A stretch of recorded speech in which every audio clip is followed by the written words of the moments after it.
Le Point Bourse vous est présenté par Bourse Direct.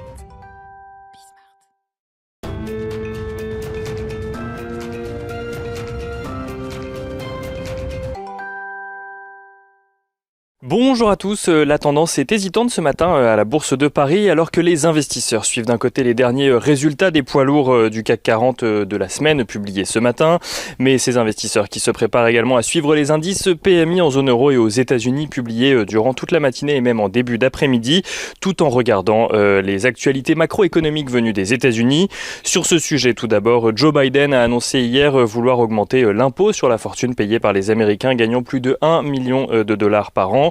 Actuellement à 20%, cet impôt passerait à près de 40% et serait même cumulable avec la taxe sur les investissements financiers, ce qui porterait le total à 43,4% d'impôt selon Bloomberg. Abordée lors de la campagne présidentielle, la mesure avait été écartée des moyens de financement du plan de relance, mais revient finalement sur le devant de la scène aujourd'hui. Une mesure qui, au-delà de l'annonce donc par Joe Biden, doit encore être débattue devant le Congrès. Du côté des valeurs à suivre aujourd'hui à la Bourse de Paris, Air Liquide tout d'abord confirme ses objectifs pour 2021 après un premier trimestre où son chiffre d'affaires a enregistré une croissance organique de 3,8% sur un an, une progression portée notamment par sa division gaz et services qui s'est reprise sur la période. Vivendi annonce de son côté un chiffre d'affaires en progression au premier trimestre également porté par ses filiales Editis et Universal Music Group.